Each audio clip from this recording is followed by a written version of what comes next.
Mi nombre es Julieta Velázquez, soy originaria de Michoacán.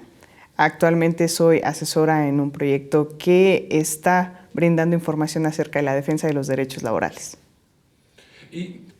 Llego a cuestiones de temas laborales, creo que un poco más por un azar social, digámoslo así. Mi formación, siendo originaria de Michoacán, soy de Salvador Escalante, de Santa Clara del Cobre, un pueblo orgullosamente mágico, y estudié la licenciatura en Derecho en la Universidad Michoacana de San Nicolás de Hidalgo. Ahí me formé. En la Facultad de Derecho siempre han tendido a que la formación del abogado sea humanista. Ese lado social se explota mucho y lo motivan, además lo impulsan. Afortunadamente, dentro de mi formación, al principio pude involucrarme en temas políticos y tuve la fortuna de estar colaborando en el Congreso local, en la Secretaría de Desarrollo Social y Humano, y ahí empezamos a ver con algunas asociaciones sociales pues la importancia que revestía esta organización, primero social, y después esta temática de los derechos laborales, cómo estaba impactando el desarrollo social del Estado. Entonces, llego después a Cámara de Diputados aquí con temas más como de la diversidad sexual, de las juventudes, y empezamos a identificar esta precarización de los derechos laborales para las juventudes mexicanas. Trabajando en el proyecto que infortunadamente en aquel momento se quedó en un proyecto del lanzamiento de la Ley General o Federal de Juventudes, pues vamos un poco como acercándonos a ese tema. Después, por cuestiones profesionales, yo me retiro a hacer una maestría en el extranjero de Relaciones Internacionales, regreso y pues toco tierra nuevamente en el Congreso de la Unión. Ahora, pues siendo parte de un equipo de trabajo también nuevo que estaba ya mucho más abocado hacia la agenda laboral, hacia la agenda de la protección y la defensa de los derechos laborales. Empiezo a ver temas que empieza a surgir todo el tema del outsourcing cuando yo regreso aquí y estaba el boom, ¿no? Todo mundo estaba hablando en materia laboral de eso. ¿Cuáles eran esos pendientes? ¿Cuál era esta deuda que venía de hace décadas con las y los trabajadores mexicanos? Entonces, al retomar un poco todo esto, a mí me empieza a interesar este tema en particular y más porque empieza a involucrarse temas no solamente de juventud o a grupos focales, sino también de mujeres. ¿Cuál era la situación de las mujeres después de la pandemia? Y mucho se empezó a hacer el énfasis en los foros feministas que estábamos viendo un retroceso lamentable e importantísimo en cuanto a la incorporación laboral de las mujeres en el mercado formal.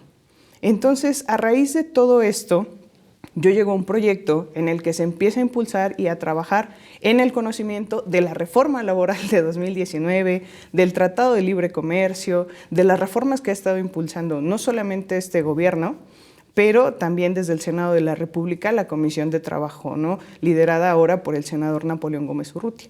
Entonces, todo esto me va encaminando un poco y es así como ahora estoy desde hace poco más de un año ya plenamente involucrada en temas de derecho laboral y su defensa. Infortunadamente en nuestro país, todo este periodo neoliberal empezó, creo yo, que una de sus grandes fortalezas en el periodo neoliberal fue a desclasar a las y los trabajadores, a quitarles esa conciencia de clase, a que tu gerente ya no era un compañero o compañera más de trabajo, sino era tu jefe.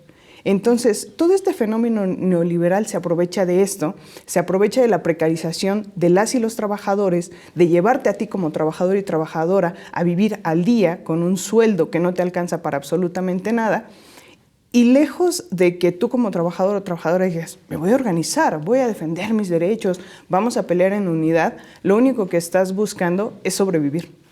Es sobrevivir con un sueldo de cuánto fue a lo máximo que llegó los gobiernos neoliberales, como 80 pesos, 80 y tantos pesos. Y ahora que vemos uno de los avances más importantes en materia, por ejemplo, de salario mínimo, ¿cuánto ha aumentado, no? Es imposible que en décadas no se haya aumentado más que 1, 2, 3, 4 pesos. Y la clase trabajadora estábamos tan acostumbrados a esta precarización, a esta falta de respeto por la dignidad de la trabajadora, del trabajador, de los derechos laborales en cuanto a derechos humanos, que pues nos acostumbramos a eso, a que nos dieran migajas, a que en este periodo neoliberal pues simple y sencillamente pues nos arrebataron nuestros derechos, ¿no? Y nos arrebataron nuestros derechos porque cuando viene el periodo de Felipe Calderón, viene la subcontratación, una subcontratación que solamente benefició a un grupo élite, que atendía a intereses privados y que siguió atendiendo a ellos y siguió sirviendo a los intereses de una minoría que simplemente se aprovechó de este modelo para no respetar los derechos laborales. Cuando hablábamos del outsourcing, hacíamos hincapié en, no es solamente verlo como la subcontratación. Es que me están subcontratando porque yo soy especialista y te vendieron esta idea. Es que tú eres especialista en esto y como especialista no tengo derecho a la antigüedad, al seguro social. Si estoy haciendo un trabajo profesional o llamado de honorarios o eventual o con simplemente un contrato de 3 meses, de 6 meses, que no me da absolutamente nada, ni derecho a vacaciones. Es más, en algunos casos ni siquiera se les pagaba el sueldo mínimo. Entonces, todo esto que lejos de llamarse subcontratación debía llamarse como arrebato de derechos, porque lo fue. Porque durante todo este periodo empieza una precarización del trabajo que llega a grado tal que ahora vemos mi generación, la generación de muchas jóvenes que apenas van a egresar, afortunadamente ya no se van a encontrar con este modelo. Confiemos en que así es, porque hemos visto la voluntad de los gobiernos de izquierda y también de las autoridades pues, para darle lucha y combatir con todas estas irregularidades. ¿Qué es lo que hemos visto de avance?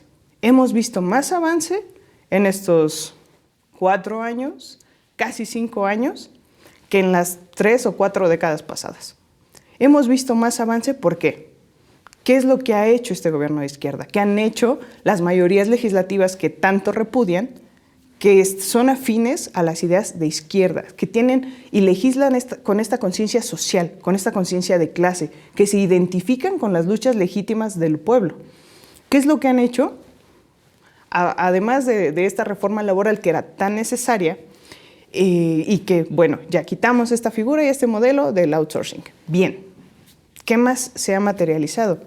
Se ha trabajado en materia de salario igualitario. Se ha trabajado también en materia de vacaciones dignas, que fue un tema polémico, que a muchos no les gustó y que muchos trataron de presionar y que también muchas legisladoras, muchos legisladores en la Cámara de Diputados, en el Senado de la República, insistieron y dijeron, es que no vamos a negociar. O sea, los derechos humanos en cuanto a los derechos laborales en cuanto a derechos humanos, no los vamos a negociar. No es posible que seamos uno de los países más precarizados en materia de vacaciones. Los permisos de paternidad, ahora que hace poco se empezó a discutir el tema, por ejemplo, de la reducción de jornada, el aumento de los días de descanso, esa es una lucha por venir. Y deberemos de estar muy atentos a cómo se desarrolla toda esta discusión, porque ya las personas, esta conciencia de la sociedad, esta politización que se ha estado haciendo, y no tiene 4 años, esta politización viene de antes, y es por eso que se concretó este gobierno de la transformación, porque esta conciencia despertó a muchas personas y nos hizo darnos cuenta que realmente el que viviéramos en este status quo de comodidad para una élite, a nosotros no nos beneficiaba. Vivíamos al día, algunos con cierto poder adquisitivo, y ese poder adquisitivo en materia de derechos laborales no suplía el que negociaran, por ejemplo, no te voy a pagar a ti pues tu seguro social, no vas a tener acceso a esto, pero te voy a dar un sueldo que te da para pagarte uno. ¿Realmente es eso? Y cuando vemos toda esta pequeña como cadenita, vamos viendo cómo impacta a otros sectores. ¿Por qué? Porque el sector, por ejemplo, de la educación, estaba enfocado a crear a personas que obedecieran cierto tipo de intereses sin luchar. ¿Por qué se escandalizan ahora? Porque en las escuelas se hable de libre sindicación, de organización, de derechos laborales. ¿Por qué se escandalizan? Porque haya esta este interés del gobierno federal, de los gobiernos estatales de izquierda, de las legisladoras, de los legisladores, que se interesa realmente por decirle a los niños y a las niñas, estos son tus derechos. Creo yo que lejos de escandalizarse porque haya esta nueva congregación de la sociedad para defenderse de las arbitrariedades, de las violaciones a sus derechos, debería de escandalizar que no se cumplan y que no se respeten los derechos mínimos que ya tenemos en la ley federal. Tenemos una ley federal que en su momento fue punta de lanza. Tenemos una ley federal que en su momento ayudó y motivó la creación de la Organización Internacional del Trabajo. ¿Y dónde se quedó? Rezagada en el periodo neoliberal. Ahí se quedó, estancada. Entonces, creo que es importante que destaquemos y hagamos eco de esto que sí se ha hecho y de la importancia que tiene que haya una mayoría con conciencia social en los congresos. Y es que no estamos cerrados a la discusión y al debate, porque todas las iniciativas son perfectibles. A lo que estamos negados es a que se siga perpetrando violaciones de derechos humanos, violaciones de derechos laborales, solamente por obedecer a cabilderos, a intereses privados, a intereses particulares de gente que se sigue enriqueciendo a costa del trabajo honesto y digno de las y los trabajadores mexicanos. Creo yo que una de las cuestiones que sigue faltando para nosotros, uno de nuestros pendientes o de la llamada deuda histórica, ahorita en el corto, mediano y largo plazo. En el corto plazo, ¿qué es lo que tenemos que hacer? Garantizar lo que ya tenemos. Eso, el piso mínimo que hace respetar todo lo que ya está en la ley. Eso es nuestro primer paso. ¿Por qué respetar todo esto? Ahora que se creó el Centro Federal, muchas personas desconocen su funcionamiento, desconocen cómo acceder a esa justicia. ¿De qué nos va a servir tener las mejores leyes? A los mejores abogados, a los mejores jueces, a todos los más preparados, y digo al mejor poder judicial, y lo voy a poner aquí entre comillas, porque infortunadamente hemos visto que este transitar de las juntas locales de conciliación al Centro Federal no ha sido en todos los casos exitoso. ¿Por qué? Porque las personas que deben de impartir justicia no son personas que estaban preparadas en materia laboral.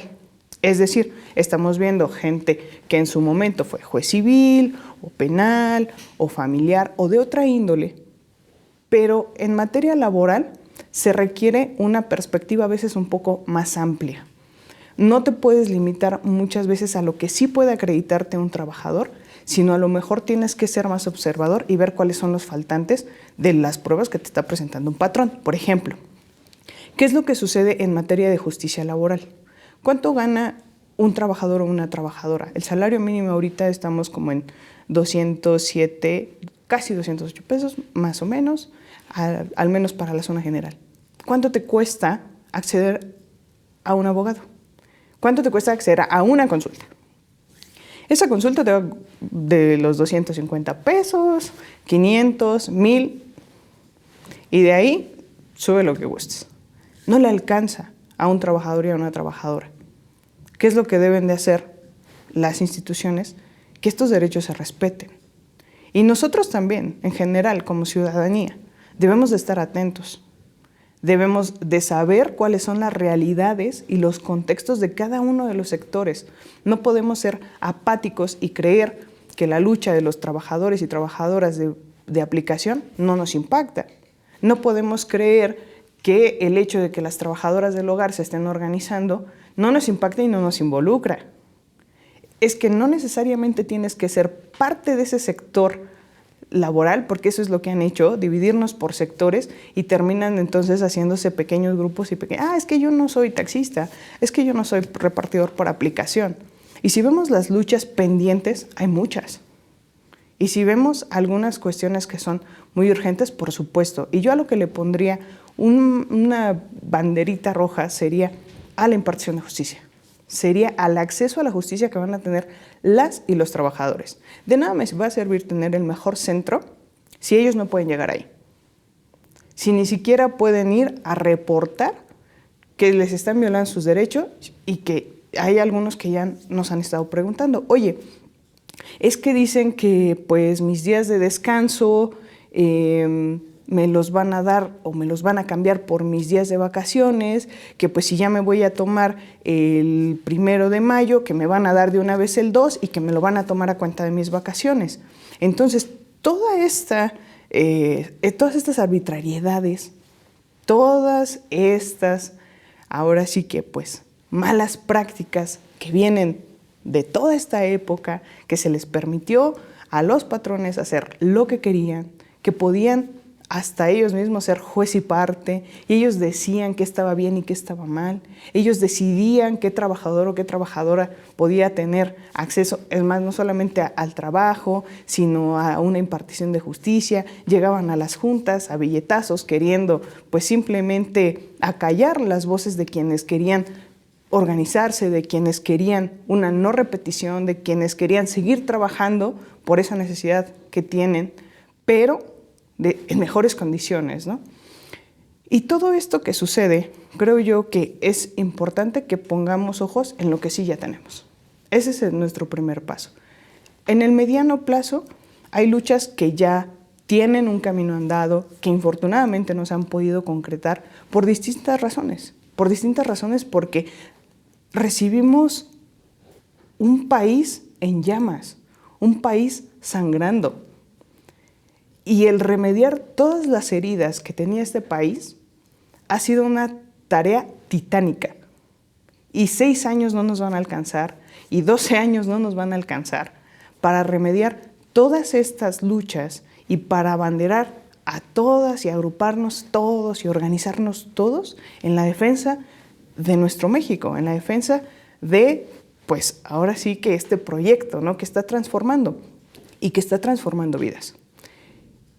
La situación aquí será, en el mediano plazo, identificar algunas cuestiones que son muy urgentes y dar primeros pasos. Por ejemplo, siendo así muy prácticos, en el tema de las repartidoras y repartidores por aplicación que les hacen creer socios, ellos están luchando ahorita por un reconocimiento reconoce que soy un trabajador, no soy un socio de una aplicación, porque ni soy dueño de pues, la fuente de empleo, ni soy dueño pues, de todas las herramientas, ni mucho menos. Soy un trabajador, soy una trabajadora. En esta lucha, por ejemplo, ellos ahorita están pugnando por ese reconocimiento de somos trabajadores, regular esto en la ley. ¿Qué otras cosas tenemos pendientes? Tenemos pendientes las licencias de paternidad. Y las licencias de paternidad son muy importantes. Y no lo hemos dimensionado.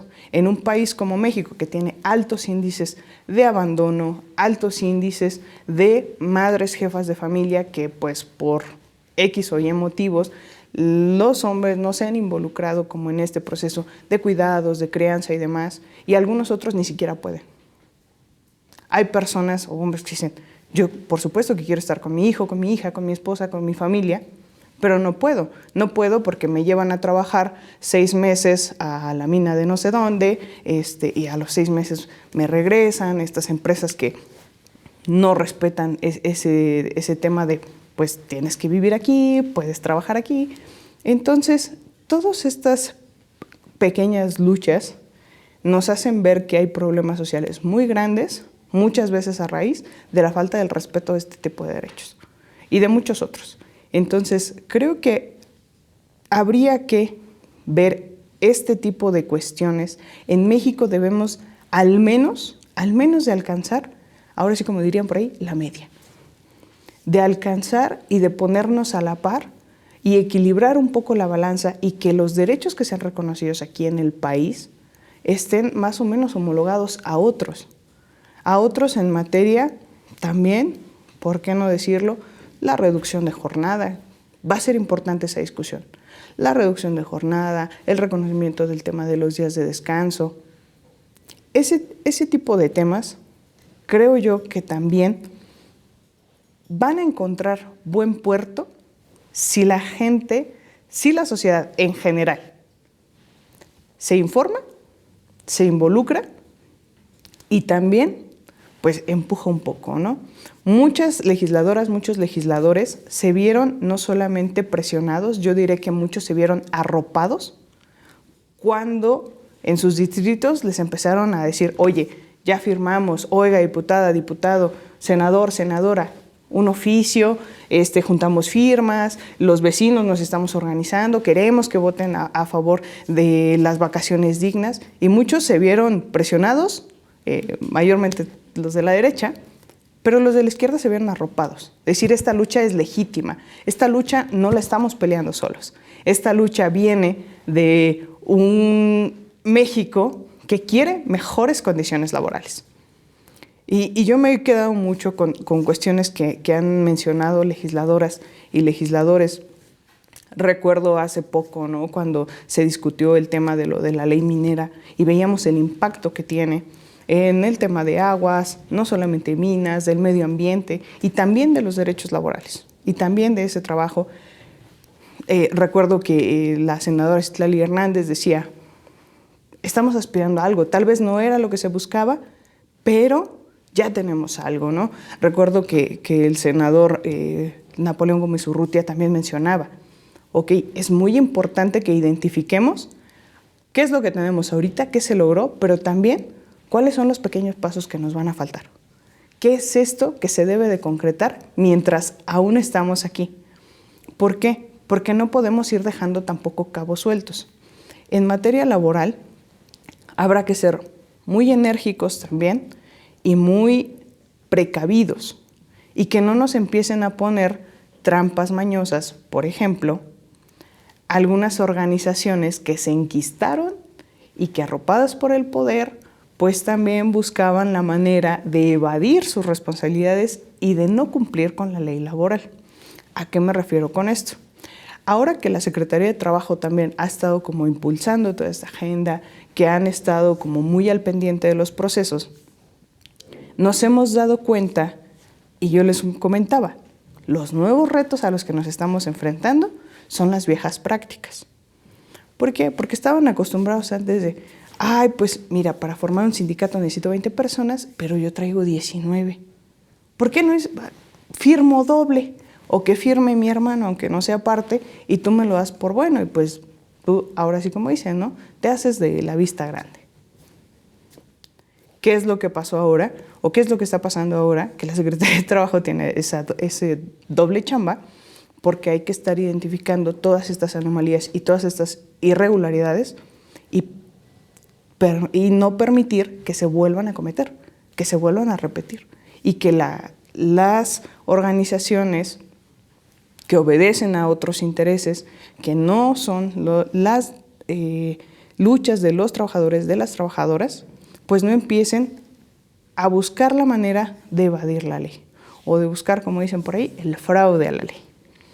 Porque veíamos, por ejemplo, en el tema de los contratos, más del 80%, fue una cifra que se identificó, más del 80% de los contratos colectivos en México son de protección patronal. ¿Esto qué significa? Que quien me representa como líder sindical está coludido con el patrón. Que un contrato colectivo debe de darte mayores beneficios que los que dice la ley. Y en algunos contratos hemos encontrado que ese mayor beneficio son bonos anuales de 50 pesos, bonos para útiles anuales de 100 pesos, si es que tienes hijo como parte del sindicato. Y ellos ya lo daban eso por bueno. Ellos decían, es que sí hubo negociación colectiva. ¿La hubo? ¿A qué se está enfrentando ahora la Secretaría de Trabajo cuando muchos se alarmaban y muchos de la derecha decían, es que vean, no está sirviendo de nada su reforma laboral? Es que, ¿qué porcentaje llevan de estos contratos colectivos? ¿Qué porcentaje ya se legitimó? ¿Qué porcentaje realmente son legítimos? Si tú me preguntas eso, pues entonces no estamos arrastrando con algo, ahora sí como lo dicen, no estamos arrastrando nosotros con una cuestión que nosotros hayamos generado. Estamos tratando de solucionar todo eso que tú dejaste que siguiera, que creciera, que se quitara, que se corrompiera.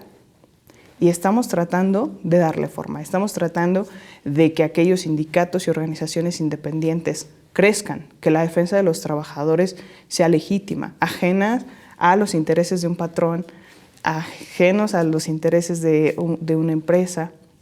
Entonces, este tipo de cuestiones creo yo que a largo plazo, si bajamos un poco la guardia, Si dejamos que regrese esta derecha de concesiones para unos cuantos, va a haber un retroceso importante o va a pasar que simple y sencillamente la reforma sea inoperante. ¿Cuál es, a mediano plazo, y lo mencionaba, es abanderar estas luchas y darles el piso mínimo a todos los que podamos? ¿Para qué? Para que de ahí pueda crecer, para que de ahí pueda evolucionar, para que de ahí con mayores iniciativas y con el empuje también de las y los trabajadores, pero en general de la sociedad, se puedan conquistar más y mejores derechos y condiciones más dignas de trabajo. A largo plazo es seguir trabajando y tratar de erradicar toda esta podredumbre que nos dejaron.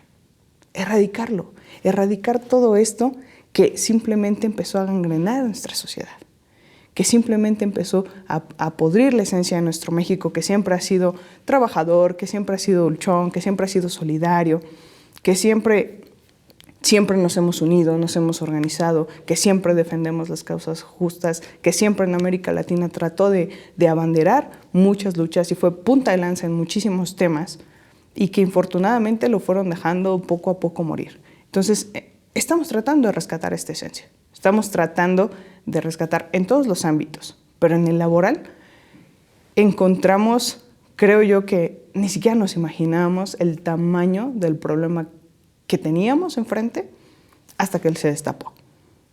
Hasta que el presidente, hasta que el gabinete, hasta que las y los legisladores, hasta que los gobernadores, hasta que la sociedad dijo, ok, hay pendientes en materia laboral, ¿qué hacemos?